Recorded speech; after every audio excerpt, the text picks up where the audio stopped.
I'm Daniel, the Past Life Regressionist, and it's time to begin. Lift off and the clock has started.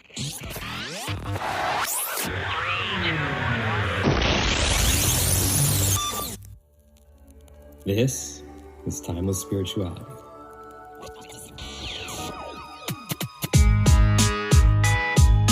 Enjoy each of your time.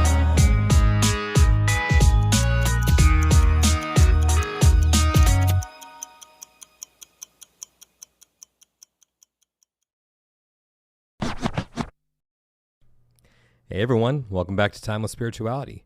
If you like the show, please go ahead and like and subscribe. And if you feel so inclined, you can even go pass it around and share it. I would greatly appreciate it, as every little bit helps. So, yeah, today's episode, this week's episode, it's a reflection. Yeah, it's one of those episodes I'm a little hesitant to put out because I'm kind of questioning why. However, I think that there's a lot of value in it because there's a lot of good reflection. That reflection comes in the form of, how is it that I want to show up in the world? How do I want the world to see me? And this all comes through the lens of me sharing a past life story of my own. So this was recorded a few months ago. I think this is a really enjoyable episode, and I can't wait to see what the future has in store for me and for the show and for the world and all of you. I know that sounds like one big jumbled mess right now, but I think it really goes hand in hand with what you're about to listen to. So I hope you guys enjoy it. And one other thing I just want to put out there before I press play is that today's guest is my friend Jessica, a fellow past life regressionist. I've known Jessica for a couple years, and we like to joke around a bit. And sometimes I forget when I'm recording these episodes that I'm not just having a private conversation with a friend, that it is something that is being put out there for the world to listen to. I need to start keeping that in mind a little bit more. So you're going to hear the goofiness revved up just a little bit. But hey, you know, I'm not going to deny it. It's a part of who I am. I kind of like it. Yeah. And with that said, if you would like to book a regression with me to discover who, when, and where you have been throughout time, you can reach me on Instagram at The Past Life Regressionist or my website, thepastliferegressionist.com. And now, it's time to begin. Jessica, thank you so much for being here. How are you doing? Good. Thanks for having me on the show. I'm a big fan. I've listened to every single episode so far. Well, thank you for being here. And before we jump in even to the first question, I just want to give you a shout out because you are one of my main past life regressionists. So everyone, she knows a lot about my past lives and about my current life, and she's That's awesome. Great. So if you don't like me, book a session with Jessica. That's right. Yeah, love it. No, that's when you're supposed to say no. Book a session with Daniel. Book a session with one of us, both of us. Give us all a try. You can never have enough. You can never have enough past life regression. Well, and we do two different methods, so that helps too. That's so true. Anyone who's done a session with me should do one with you because it's not the same. I know. It's just so expansive to have a session with both of us. Yeah, I agree with that one. Okay, anyways, first question. What is your favorite song that has to do with time and why? My favorite song that came to mind was Time is Running Out by Muse. It's because it has such good memories of when I was like in university time and I was like dancing to it.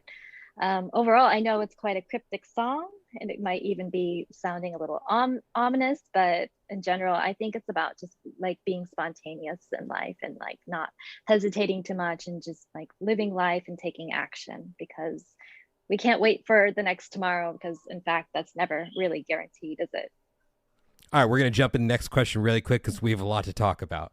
Next question. Who is Jessica? Well, okay.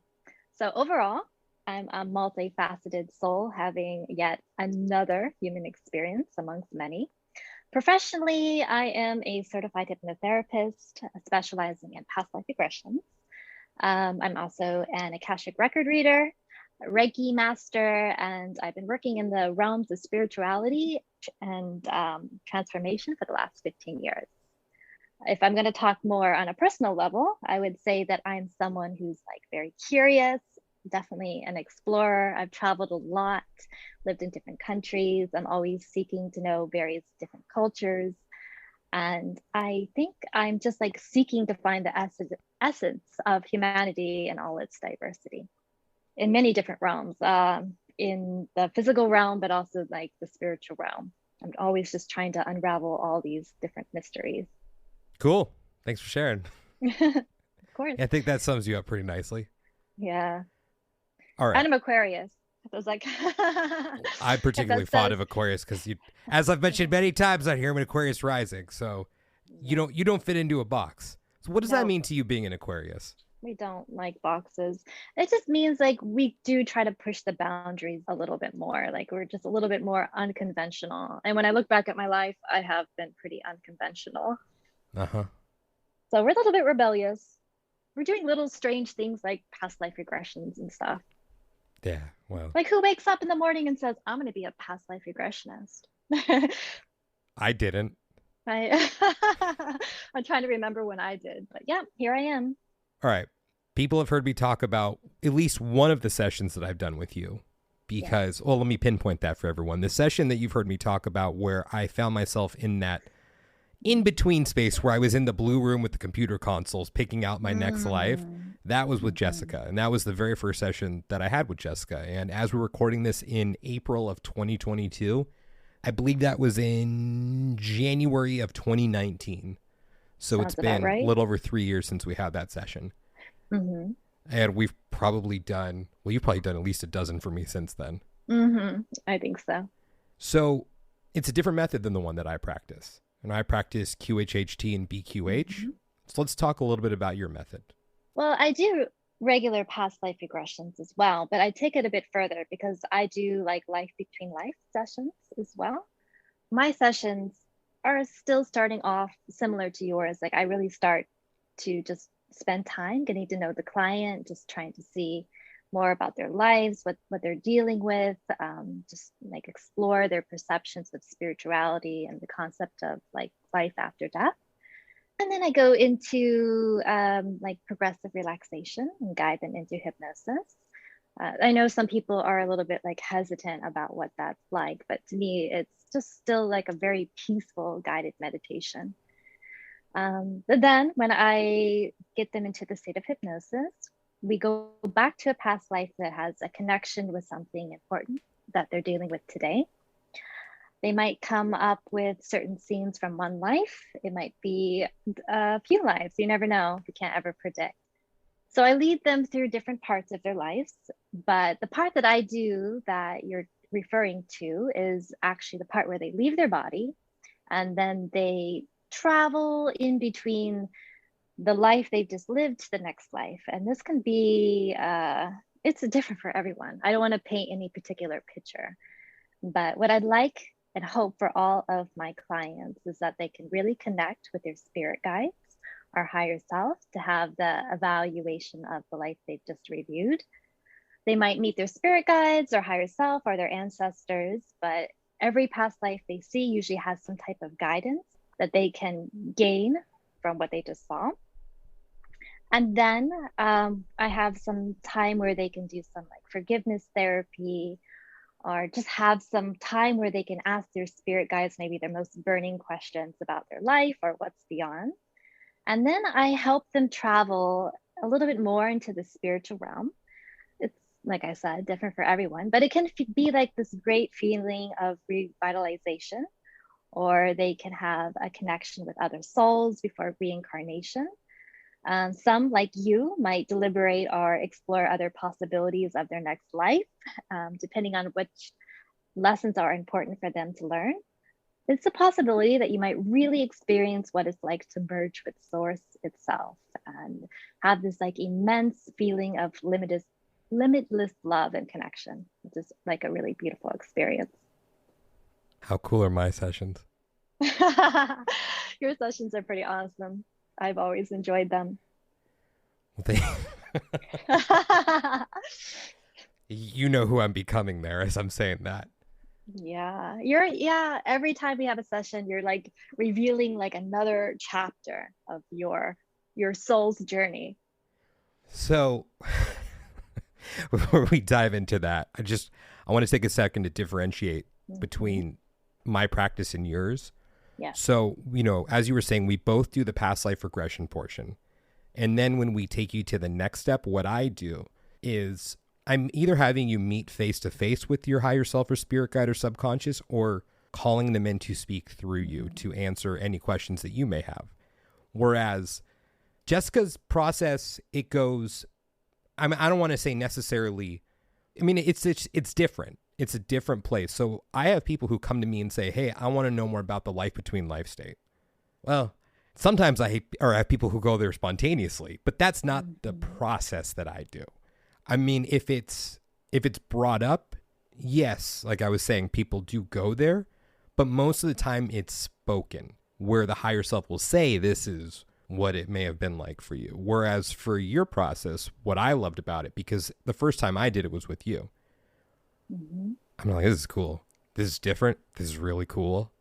This is really cool. So yeah, that's I think the big differentiation is that it's more hands-on when it comes to the between lives experience. When I've heard this, or the space that I take people to refer to as the between life space, but I think it's more of just a different dimension. It's residing in a space that's outside of our own, in a timeless space where you're meeting with your spirit guide. But yours is actually, it's the planning phase, which is really cool, because then it becomes more tangible when you see the lessons that you're here to work on, that you signed up for lack of a better term.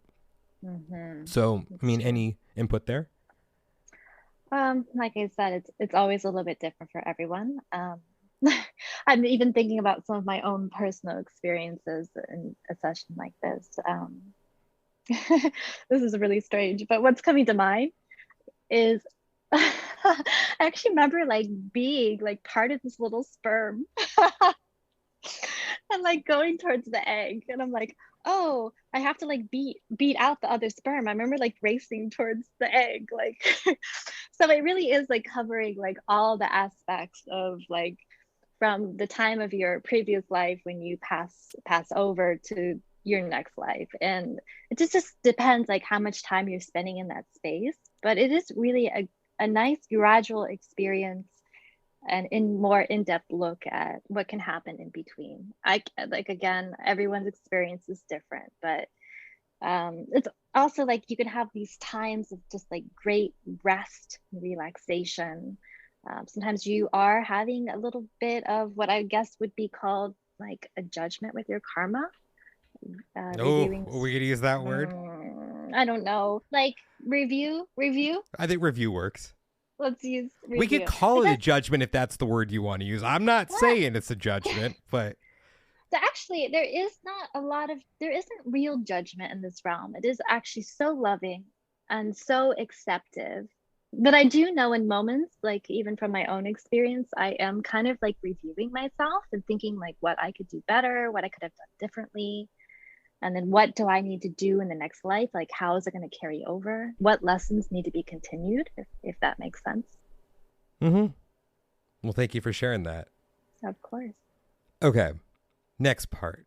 So you're a practitioner and I'm a practitioner, and we do sessions with each other you do usually about 4 a year for me or so. And I usually do about 4 for you. Yes.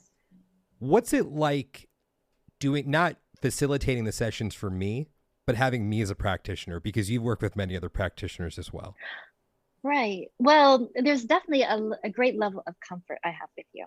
I mean, I can go into hypnosis quite easily, but I have a great level of comfort with you. So I feel when we're having our sessions that you're guiding me through, I can really just say anything very openly. I have to say, like when we're having past life regressions, anyone who's having past life regressions, you can see things and you can keep it to yourself, or you can speak out openly about it.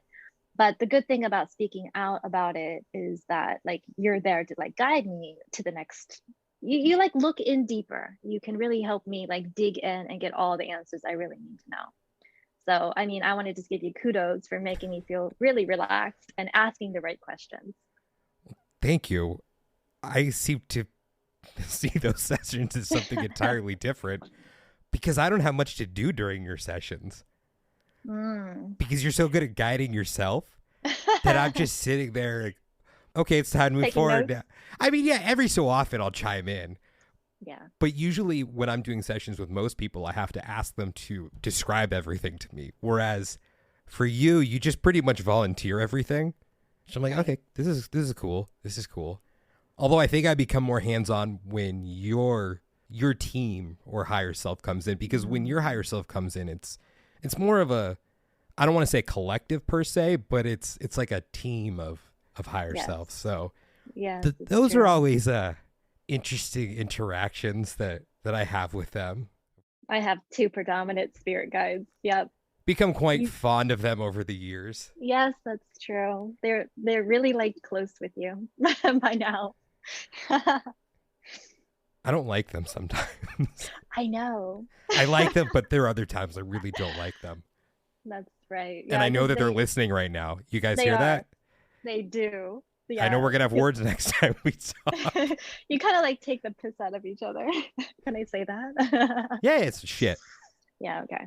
Yeah, you have a very back and forth, my spirit guides. Like you're really like digging in for answers. And sometimes they're like very cryptic and stuff. But they like to do that. They like to speak in metaphors. I'm like, look, motherfuckers. You know? They like to play like the sound of like the X-Files theme song and then keep saying the truth is out there. Yeah. You're very close with my spirit guides. And they're rooting you on in life. They really are. They like our humor. They think we have a really nice relationship. It's fun. It's fun doing sessions because we're just laughing the entire time. It's true. It's true. For the last session that I did for Jessica, is it okay if I bring up the very last thing that happened? Sure. So it was one of those sessions where I think from both of our perspectives, it was quite boring and monotonous, right? Yeah, I have a lot of boring, monotonous lives. I mean, those are real lives. But every now and then. But when it's us together, it's kind of like, come on, guys, give us something to work with here. Exactly. So you had a couple very boring lives from our perspective where it's like, okay, let's go describe the flowers now. You know, you're going out to the horse trough and refilling it. Yep. And then there was a little girl. This little girl playing with Bunny Rabbit. And then she killed the rabbit. She did. She decapitated the rabbit's head and held it up like a prize to her parents. And they were mortified, rightfully so. They were mortified, yeah. And then she got bullied at school. Yeah, and then she ran someone over in a car. She stole a car and ran him over with it. And then did she die in jail? Was that what it was? She did go to some like juvie place. No, when she finally got released, I believe she committed suicide out of guilt, maybe, if I remember correctly. Yeah, it was early in life. I remember that. But what I thought was, I dare say, man, we're rubbing everyone the wrong way right now. How can you guys be so callous about this? It's different when Jessica and I get together because we can let loose around each other when we're doing sessions because it's professionally unprofessional. Exactly. Well, that's the best way to put it. Where, oh boy, here we go. The eye rolls just come on and. Because sometimes like you're guiding me and I'm like, oh, we went through a few different lives. Like, this is kind of boring. Like, it has a resonance with what I'm going through, but sometimes they're like pushing buttons like, hey, let's like examine a life where you were in power or something. And I remember this other life too, where I was like a ruler of a kingdom. He was kind of like a short guy, whatever. He had like some power issues. I don't know if you remember that one or not. But in the end, like his whole kingdom turned against him. They killed him and like paraded his head around the town on a spike. Now, this life didn't have anything to necessarily do with what I'm going through today, but we're just like digging for like different experiences and different interesting stories. Well, it's kind of like with that one and with the rabbit one. I asked at the end with your guides, what was up with the rabbit one? And they said, we wanted to give you something amusing. Exactly. So they understand. They understand that when we get together, that it's that professionally unprofessional angle where, hey, we're going to show her life where she killed a rabbit and ran a girl over with a car because you guys will find it amusing. Yeah. And it just goes to show as well, even though, again, I'm going to say like these didn't have anything to do with my current life. They're just still showing you like we have all these different aspects to us in our past lives. Like we're not always good people. Like we grow also from these other experiences, and they kind of like make us who we are today. Sometimes we have to accept the ugly. I understand, like in the past, I did ugly things. Yeah. I mean, I have too, so we're good. Yeah. Okay. And we've both done very ugly things in the past. We're just putting it on the table for you guys right now. But what's cool also about yours is that we come up with funny names for them. There's the circus one, which we don't need to talk about. We had an interesting name for that one. And then, that's right. And then, we have the blank ball life for, yeah. So it's fun that we come up with those. It's almost as if we're characters on Seinfeld. When that's true. We're like labeling the women that Jerry dates, which is kind of a horrible thing for me to say, but where he will call someone the slow talker or the close talker or eats her peas one at a time. So we find those ways to just narrow it down to girl who killed rabbit life. Exactly. With pride. I killed that rabbit with pride. You did, yeah. Yeah. Any other time I would have been absolutely mortified. Yeah. But since it was you, it's like, okay, we can be lighthearted about this. Do you want to share any ugly moments where you're still proud of? We'll get there. No pressure. All right, well, we could go there now. Up to you. We're thinking about the same one, probably, right? Maybe. I mean, I'm just like letting everyone know my past life regression secrets. So. I'll go there. Any that you want to share today? Well, at this point, this one wasn't with you. I'm not sure if I've at this point released this episode yet because I never quite know with the release schedule. There was a life that I talked about, a clubbing that took place. I think I told you about it. I told you about the clubbing one? Perhaps. Keep going. Yeah, because that one wasn't with you. Okay. Yeah. So I'm going to leave that for another episode, an episode that was already recorded. Because I go into depth there because that was a very ugly one. Even then, I didn't fully go into it. But what other ugly ones have I had? Well, I've been a criminal many times. Me too. I've been stupid a few times. Me too. I've been smart a few times too.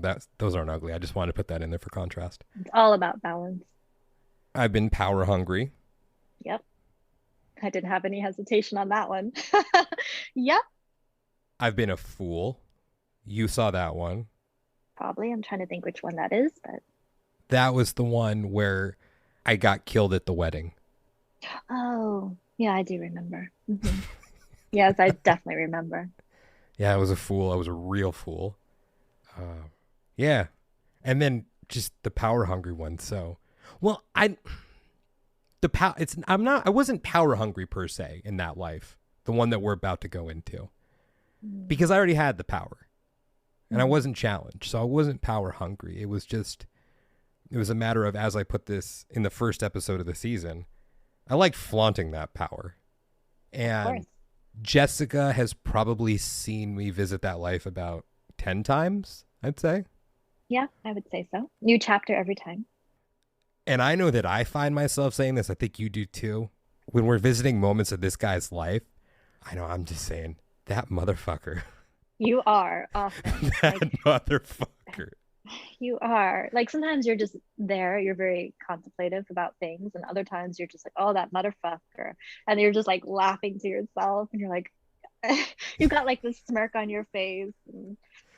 You would not believe what he's doing now. I know. Sometimes you're like surprised, and sometimes you're not surprised by what he's doing. I think what is most surprising to me about him is that he didn't actually grow up until the end of his life. It wasn't until, I believe, the last day of his life, and he lived to an older moment, when he started to really get it. Up until then, man, he was a child at heart. He was a child at heart who flaunted every single rule that he put into place. And then we get pissed off at everyone else when they would they would break those rules and get. He pushed the boundaries. He pushed the boundaries. I think you were there for.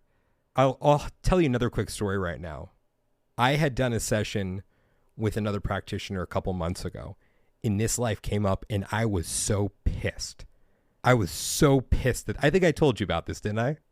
I think so. I was so pissed when it came up because this was my first time with this practitioner, and I'm just thinking, I do not want to have to explain this life. I do not. I just drop me in, let me do what I need to do. Mm-hmm. I don't want to have to fill her in. I don't want her to ask me to look down at my feet. I don't want her to ask me what I'm wearing, tell me about this and that. Let's get this story going already. Yeah, and with me, it's just like another episode. Like yes, on Netflix. we just drop in. We're good. Oh, what's he I'm doing like, okay. now? I'm like, who needs Netflix today? Like, I'm gonna have a past life regression with Daniel. He's gonna give me his next episode. And I think you may have been there with the kiddos, where I was a teacher in that life. Yes, for sure. I was in charge of the school, and there were teachers who worked underneath me. So I was more, like the principal, I guess, would be the equivalent. Mm-hmm. Right? The principal, the headmaster. And there was a class of, I believe what the equivalent would be, kindergartners. Sure. And in this school, they were just learning the basics. And I came in there was 2 teachers up front, and I just came in and started goofing off with the kids. That I had a soft spot for kids in that life because my childhood was robbed from me in that life. Yeah, that was one of the more humanistic aspects of that life of yours, where you could almost have like a soft spot for this character. And I hate to really have to point it out right now, but whatever you guys are thinking when you hear that, it's not that. No. The soft spot was seeing these children in the same position that he was in, which was a child in this school, and seeing how things were taken more seriously. But the difference was that he knew that he was going to be the headmaster of the school. That was always just a given from the time that he was born, because it was a generational thing. But with that, he was being, still for lack of a better term, groomed for the position. So his childhood was robbed from him. So he had a soft spot for the children in the school of wanting them to experience what it was like to be kids, to not have to take everything so seriously. So there was this one moment where he came into the classroom and he just starts goofing off with them. And the other 2 teachers were so pissed, yet there's nothing that they could do because, he or I was top dog. They worked for him. They may say things to him, but it was just one ear out the other for him. I thought it was hilarious because I think you were there for this one where I think we had this session. It was probably about 2 years ago, I want to say. He had just become the headmaster of the school. But since it was a generational thing, his father, I think from what we gathered, his father had died early. So the grandfather was the previous headmaster. Mm-hmm. And when the grandfather passed away, my person took the mantle early since it skipped a generation. So he was still young. He was given a responsibility still developing. He was not ready for. He was not emotionally mature enough to handle it yet. But that was the rule. It was generational. It was a birthright. The issue became for him at that point that his friends were still in this school, because this school didn't just go to high school. This was something that continued for a very long time. So I believe he was in his mid to late 20s at this point. And he went from being the class clown to then being in charge of the school in a matter of maybe a day or 2. So he was put in this position where he had to keep his friends in check. And they egged him on, and he broke the rules.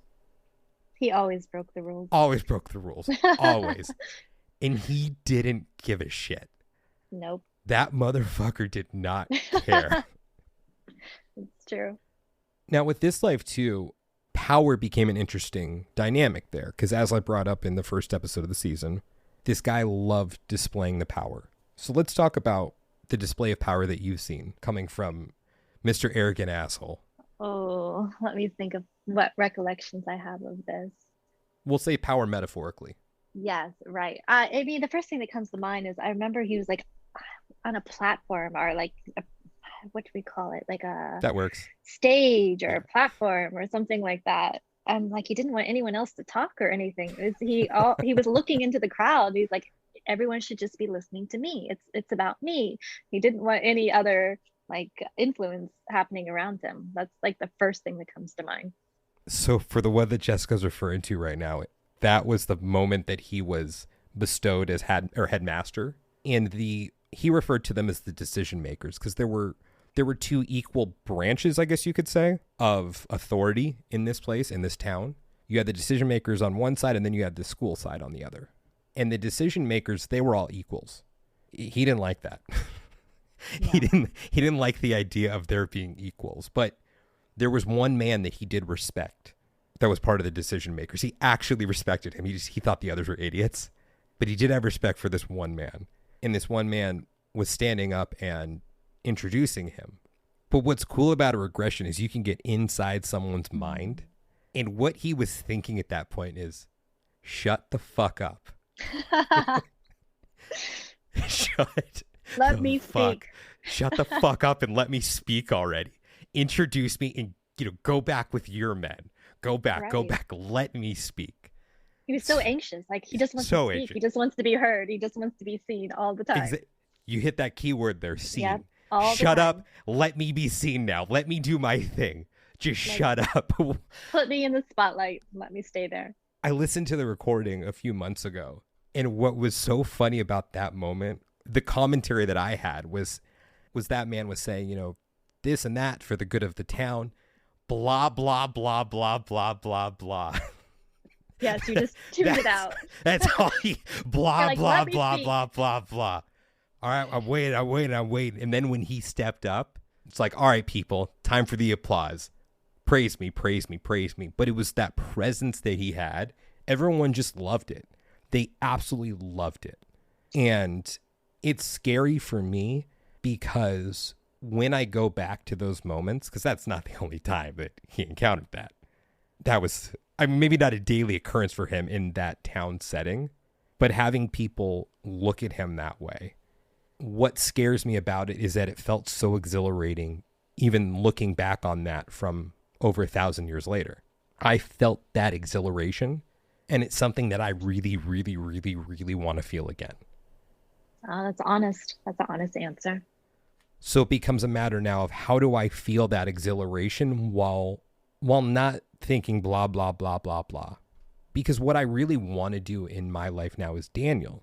I want to be like the men on the other side, the men who stood shoulder to shoulder, because what would you call them? There were other people up on stage with me on my side, but the difference between me and the other men is my people all stood behind me, whereas the other men stood shoulder to shoulder, the decision makers, because they were equals. Yet I wasn't having any of that. I easily could have, because I was in charge. I could have said, people just stand shoulder to shoulder with me, but I didn't, because I didn't want anyone sharing the stage with me. No. And I wanted everyone to see that these other people were behind me. Yep. Very ego-driven life. Incredibly ego-driven life. And it scares me because I see moments like that creeping out of me now. That feeling of, hey, everyone, look at me. Look how amazing I am. And a lot of it I say in jest. Then I have to ask myself, am I really saying it in jest? Am I really doing that, or do I actually believe this? But let's be honest right now. When I look in the mirror, I do see someone who's very unique. And I'm very proud of who I am and what I believe I'm here to contribute to the world. And I take pride in believing that there is no one like me in the world. No one. As you should. It's true. So that balance now becomes a matter of how do I maintain that posture of I do stand alone, but everyone can stand next to me. Jessica, you got the floor. What comes up for you for that one? Yeah, in fact, like when we have these sessions together, we are untangling all of your feelings. I mean, it's one thing to see the past life, but it's the next thing to do that like life between life stage, or just like the overall review afterwards, like what's coming up for you and how just to recognize what you're feeling in that life and compare it to your current life. And you're recognizing what you just said, like you can feel some of that same energy bubbling up inside of you. But when we're talking with your higher self and stuff, and I hope I'm not like revealing too much, like you're understanding, like you don't want to carry the same ego-driven, egocentric life exactly into this current life either. Like you're recognizing there can be something really beautiful about being proud about yourself and understanding you're unique, which you are, But then there is another aspect of you that you realizing based on humility and just being humble and helping others. So from that past life, you are really, you're trying to still take what's good and positive from it, but also just, again, humble yourself and know like you have this power, but let's use this power to help people this time in this life. And as I mentioned in the season premiere episode, what I generally see now are contrasting lives. That I will see that life first, and then I will see another life where I was in a position of prominence or power, and seeing how I handle myself that way. And I never handle myself that way in those other lives. It's so, I mean, for lack of a better term, just a 180. Exactly. Being in a position where I could flaunt that power, but I do everything in my power to not do that. I believe that there was one that came up with you where there was an initiation ceremony where I was a librarian in that life, but knowledge was very coveted. That's what was looked up to, was knowledge. I mean, I wish that our world was a little more like that now, that we would give more credit to intellectual people. But that's who was revered in this community, was the librarian. And there was a ceremony that took place. I was taking the mantle of that position because the old librarian had passed away. And the whole community was lined up along this, like a path or a road. They were on both sides. And there was a chant or a hum going on. And I walked down to the fire, went through the little passage, whatever it was. And then I walked back. That was it. And I walked with my head down. I didn't make eye contact with anyone. Whereas also as, other life, we'll just call him Top Dog. I haven't found the name I quite want to use for him yet. What's the Seinfeld name you want to give it? Top Dog wouldn't make eye contact with anyone because he felt he was better than them. That's right. Whereas this person didn't want to make eye contact because he didn't want to feel that admiration. Exactly. Because they admired him so much. He was admired, but humble. Very humble. And even looking at that life, there's that part of me now as Daniel where I'm just thinking, really, dude? Really? You don't want to enjoy it at all? But I get it. I see the appeal of it because while it was so exhilarating to be Top Dog and to feel that admiration and that connection with everyone and really flaunting it, I think Top Dog is the kind of guy where when the concert ends, he would have a quadruple encore. He would just keep coming out, walk on stage. We're not going to raise the lights yet. Go backstage, walks out again, gets that applause again, doesn't do anything, walks back, comes out again for another applause. That was Top Dog. Yeah, seeking energy from others. So I really want to strike a balance because I hate to say it also, but I believe in the world that we live in today. I can't go to the extreme of the man who walked to the end of the path to have that right of librarian bestowed upon him and then walk back. I don't believe that we live in a society now where, you know what I mean with that? Like, I believe you have to have a certain amount of charisma to really make your mark on the world. What do you feel about that? Yeah, for sure. I mean, I'm an introvert, so it's always something that I have to work with. But well, come on. Let me jump in really quick. You know I'm an introvert too. Are you? Oh, yeah. Are you really? Oh, yeah. Okay, you pushed yourself as an introvert. So what I'm hoping in the future as an introvert, like I aspire to be an introvert that becomes an extrovert like you, but still calls himself an introvert.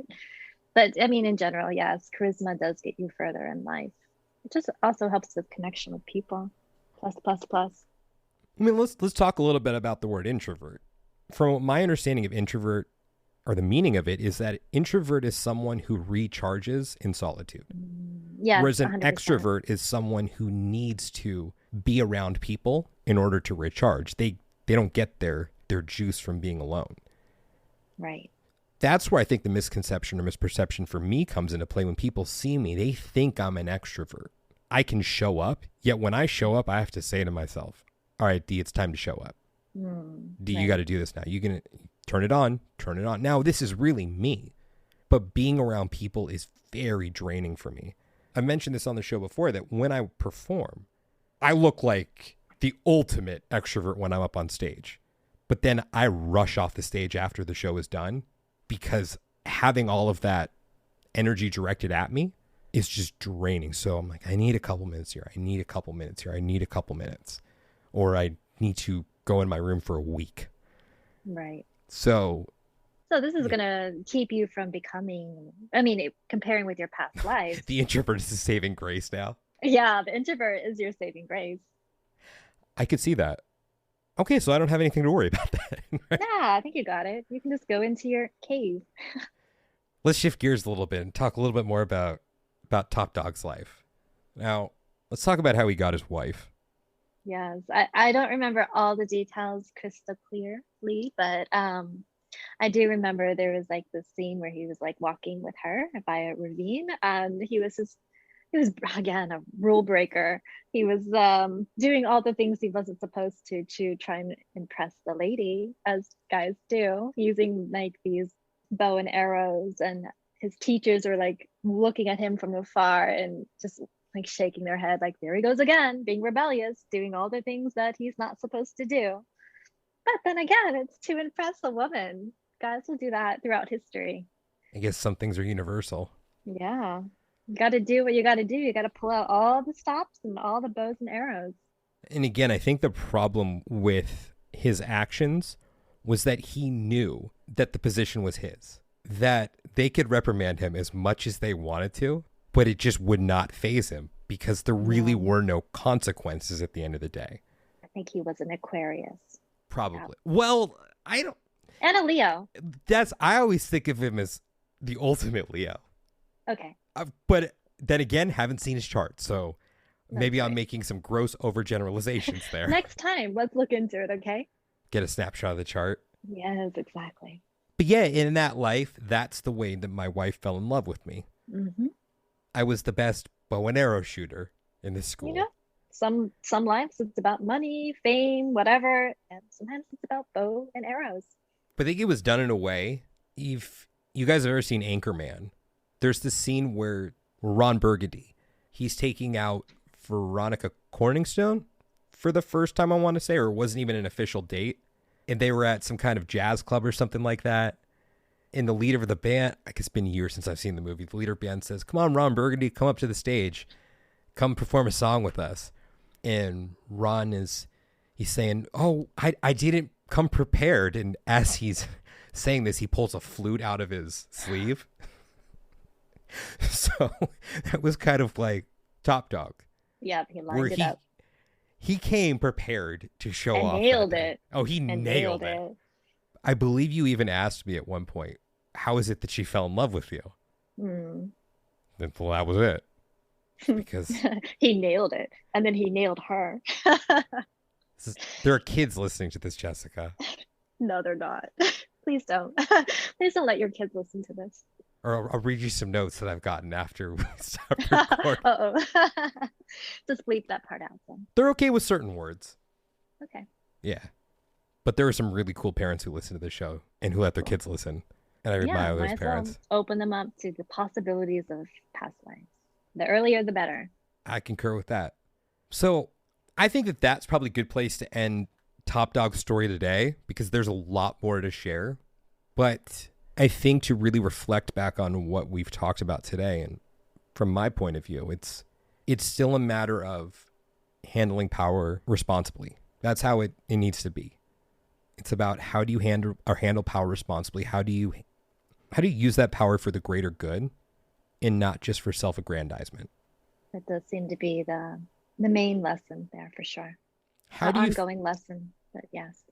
How do you feel that he could have done better in that life? Well, that life is still going on. There's like more and more chapters. I have seen some moments when he was a little bit more humble, but also I saw his immaturity. It's a gradual progression, and I'm actually very curious how it's going to end. So, well, we know how it ends. We don't have all the chapters filled in between. We don't have all the chapters filled in. Yeah, that's correct. Which is interesting because I feel that we saw the ending pretty early on, and then it's filling in the chapters because it really jumps around when we see him. It does. It really does. He was a really good looking guy, though. Oh, I never got to see him. Next It's time I'll real, push you for more details. Like, what does he look like? not to say he's the sexiest guy in all the land. Well, at least he thinks he is. This is coming from a straight dude right now. It's like, damn, he's a good looking guy. Well, Well, he walked around with a lot of confidence. justifiably so. All right. So it was fun talking about that. Thank you so much for partaking in that, because I've had inquiries into that life from other people wanting to know more about it. And more to So, come. More to come. Maybe. I mean, Maybe. now there'll be more, and some of it is just for me. Of course. That's something else I want to bring up. Nothing would make me happier than to tell you every little detail of it. Because that's also what he wants. That's what he would want. He would want every little detail put out there so everyone would see every little nitty-gritty detail. But why would I be doing that? What would be the purpose of sharing every little detail? Because in my mind, there's only one purpose, and that would be to say, hey, everyone, look how great I am.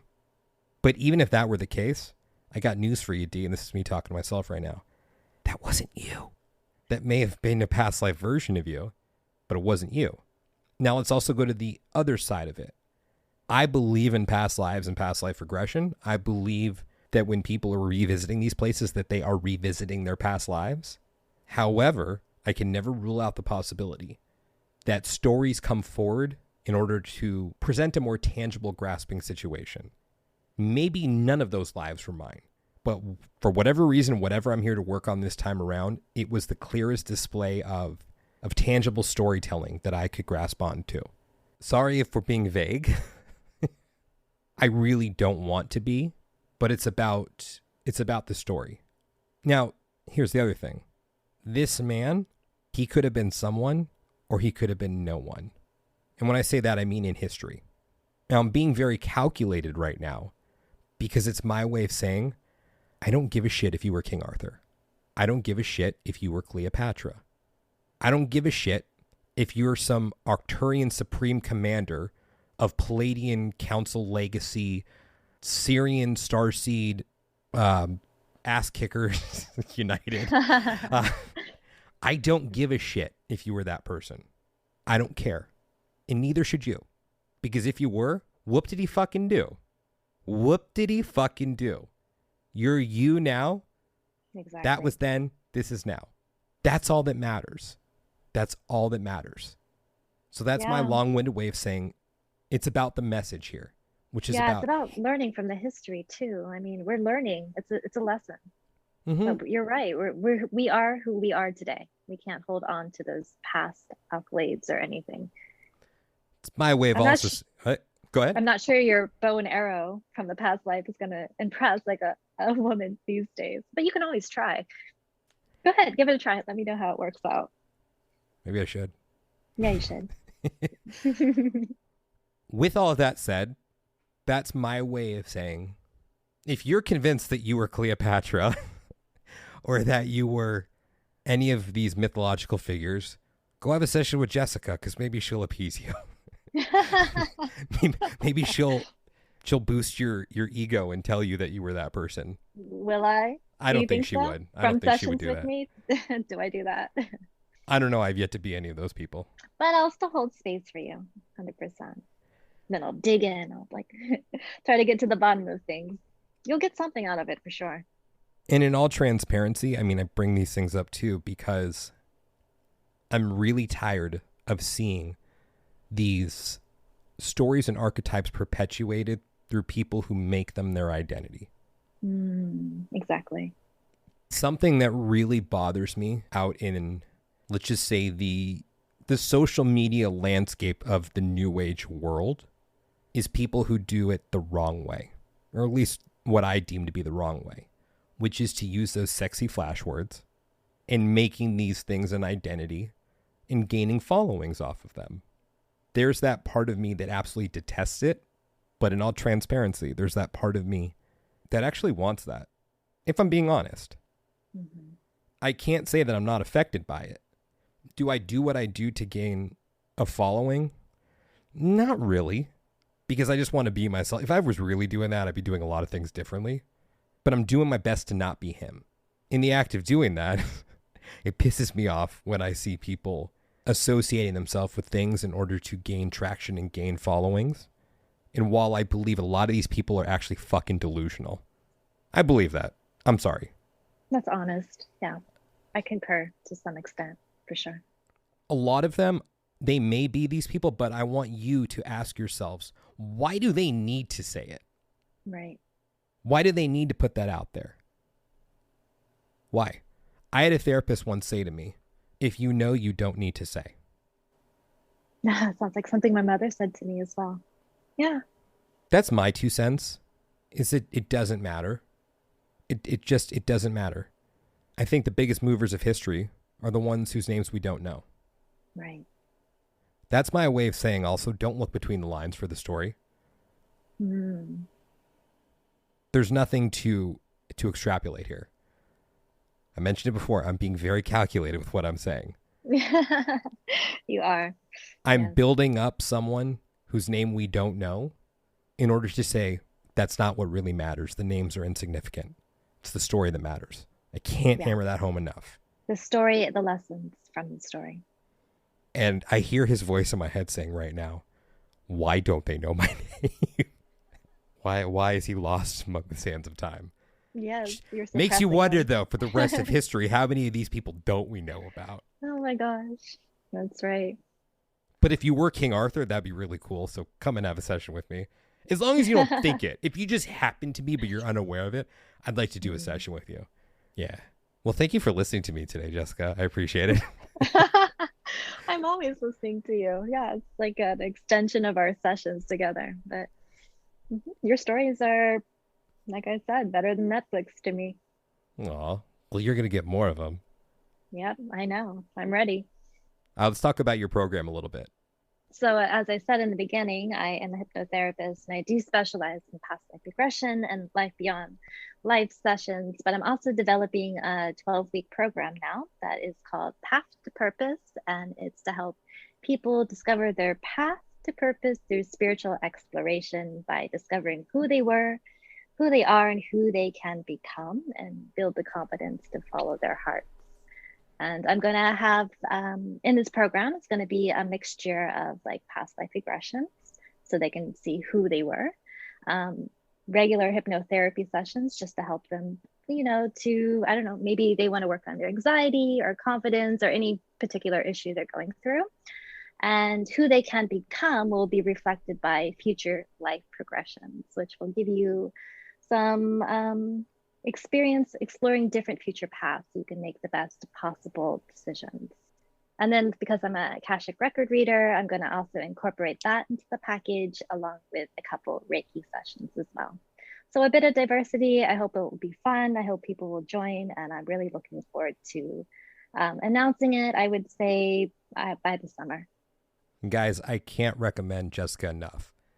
Please do a session with me.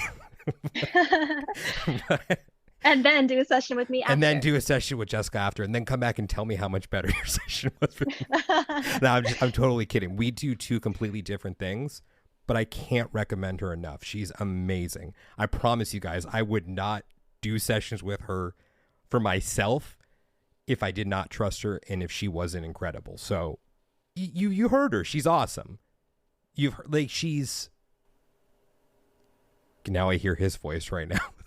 And I hear like my spirit guides too. They don't just give you any random practitioner, Daniel. They only give you the best. I'm like, come on, top dog. Really? You got to come in now and say that. They only give you the best ones. You only work with the best. Because you're the best. Because you're the best, Daniel. No, come on, top dog. I'm trying to get away from that this time. Are you really? Yes. Yes, I am. But are you really trying to get away from that? Okay, I'm certifiably crazy. Well, this was fun. And Jessica, where can they reach you? Of course. You can reach me. My website is spiritexplorations.com. You can also find me on Instagram the same way, Spirit Explorations. Same thing with Facebook, Twitter, all of that. Yeah, just type in Spirit Explorations. And I just wanted a long, uncomfortable silence there. That was fun. Yeah, I was waiting. I'm like, did I forget something? Well, hey, thank you so much for coming on today. I'm like Twitter, TikTok, I don't know. Like there's tons of things. But yeah, Spirit Explorations. Thank you so much for coming on today, and just thank you for an amazing episode. I had fun. And it Me makes me too. wonder if I had too much fun with this one, but You did that's have a lot cool. of fun. It was But cool. me too. So thank Yeah. you as well. I enjoyed it. Awesome. So spiritexplorations.com. Check it out. Yep. Fellow time travelers, your journey through time awaits you. Just want to thank you guys so much for listening to today's episode. And if you're interested in discovering who, when, and where you have been throughout time, and you'd like to book a session with me, just go ahead and send me a message on Instagram at the Past Life Regressionist, or you can reach me through my website, yourpastliferegressionist.com.